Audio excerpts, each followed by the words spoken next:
We passed the halfway point of the month of June, and our sub battle is not looking too good for us Dolphins fans. We trail by 51 subscribers to Steelers Talk. Good news is that we're up on the Chiefs by just a little bit less than 50, but I want to catch Steelers Talk and win our 3-channel race in the month of June. So help me out and be the most informed Dolphins fan on the planet by hitting that sub button.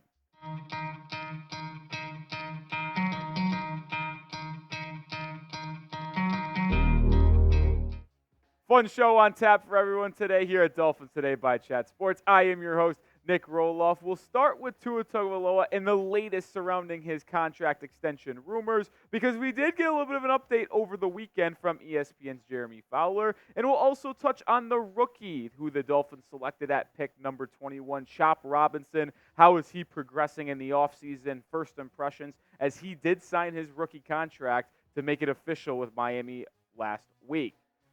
Let's get it started with Tua Tagovailoa, because the extension talks between him and the Miami Dolphins, they are progressing. Jeremy Fowler over the weekend had to say that they are in the same ballpark, which is astounding for Miami, as after Trevor Lawrence and Jared Goff both got extensions this offseason, Tua is next up. You don't want to see Jordan Love or Dak Prescott get their possible extension next, because if that is the case, well, that means that Tua's going to be asking for money that they're getting paid for. Let's get it done soon, and I think it's going to get done in the next couple of weeks.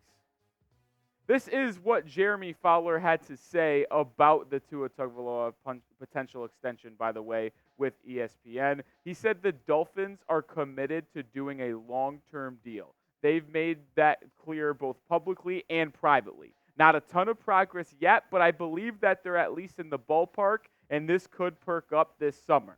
They've got 6 weeks before training camp. This is a player that led the league in passing, played in 17 games last year, showed he could be durable, so he's got some leverage. They want to pay him.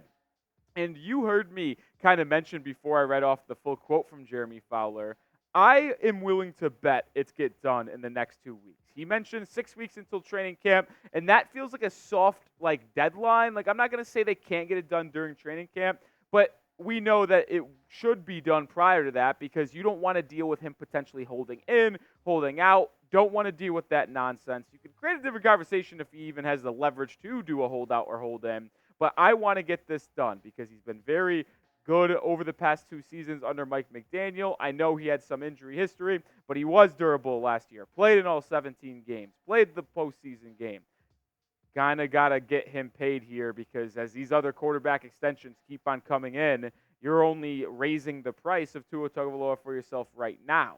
These 2 contract extensions got done earlier this offseason. Trevor Lawrence just a week ago got a 5-year, $275 million contract with $55 million on an annual average basis and $200 million guaranteed.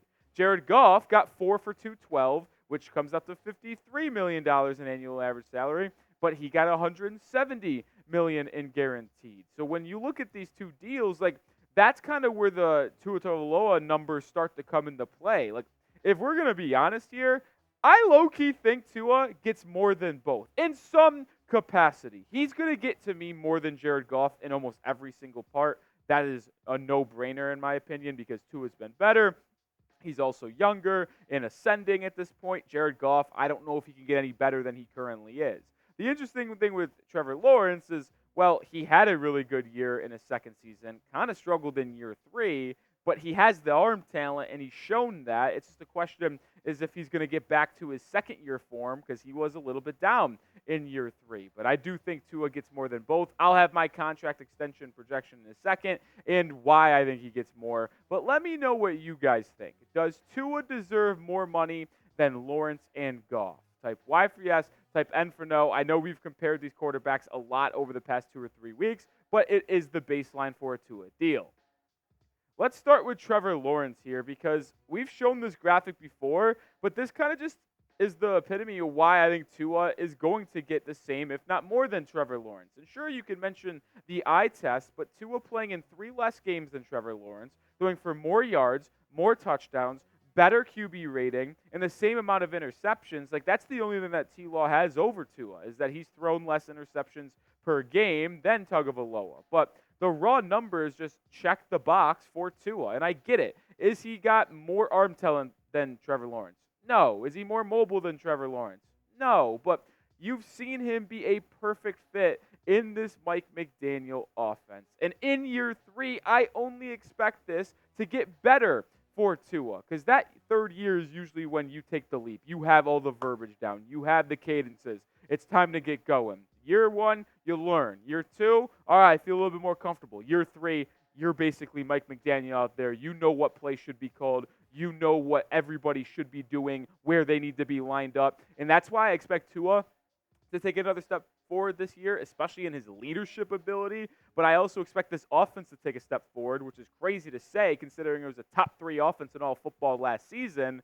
And that's why I think you need to pay him now, because if you don't, these numbers that I have projected on screen right now might be $4 or $5 million more next offseason. Because if I was right now, the Dolphins front office and Chris Grier, I'm giving him a 4 for $220 deal with a $180 million guarantee and $55 million in annual average salary. It's one less year than Trevor Lawrence, but he's getting the same on a yearly basis, but he's technically getting more guaranteed than Trevor Lawrence, because Lawrence is getting at most $200 million guaranteed on $275 million in total. Tua is getting $180 out of $220. So the percentages favor more guaranteed money for Tua in his contract, which is why I think he would be okay taking that, because he's getting that more guaranteed money. And for the people out there, I'm looking at you, Chad Jones. I know you're a legend, but I'm calling you out because you're against paying Tua Tagovailoa. And I understand some of the reasons why you couldn't be 100% committed to him. The injuries, the weak arm at times, and not being able to play in cold weather in the big moments. But the grass is not always greener on the other side. Like, who would you want to replace Tua with? Are you just tanking? You can't tank. This roster is too talented. It's the top 10 roster in the NFL with a lot of veterans that are trying to win now. So if you are trying to tank to find the next quarterback, then you're just saying F you to all those veterans that you signed? Yeah, that's not going to happen. And if you wanted to go the veteran route to replace Tua, who is there? Dak Prescott? Is he better than Tua on that big of a scale, if at all? Like, to me, there is no option out there better than Tua Tagovailoa, so you just got to bite the bullet and give him that extension. Going to get to Chop Robinson here in just a second, but make sure you get this Dolphins t-shirt combo. Yes, you were reading that correctly at the bottom. $25 off. If you missed them for Father's Day, it's okay, because it would be a perfect gift at any time. Get yours today at chatsports.com/Dolphins combo. Like I said, $25 off. Link is in the description and comments of today's video. All right, let's close out today's episode with a look at Chop Robinson, who the Dolphins selected with a 21st overall pick in the 2024 NFL Draft. And ESPN's Marcel Luis Jaquez had the report about his offseason so far with Chop Robinson. He said he is not expected to start if the Dolphins are fully healthy, not with Jalen Phillips and Bradley Chubb ahead of him. But with Phillips and Chubb still recovering from season-ending injuries, Miami will need its first-round pick to be ready to contribute to its pass rush rotation sooner rather than later. He's getting valuable experience during spring practice as Chubb and Phillips work their way back, but he's still evolving. On draft night, Robinson said he needed to improve his hand placement during his pass rushes. After an offseason of work, he said he has 100% improved and has developed the necessary muscle memory at this point. I'm fired up for Chop Robinson. I think the pick was an interesting one. I thought there were better options out there for Miami at the time with the 21st pick. But he flashes the elite athleticism, elite first step to be one of the most dynamic pass rushers in the entire NFL. And I am very pumped up to see him get in this rotation for Miami, work with Bradley Chubb, work with Jalen Phillips, be there with Shaq Barrett as well as the first two guys coming in rotation, and wreak havoc on opposing backfields and just disrupting game plans, because they are going to be so difficult to block.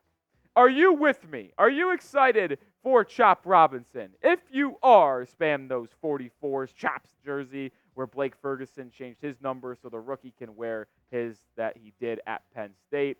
Spam those 44s with me if you're excited for Chop Robinson.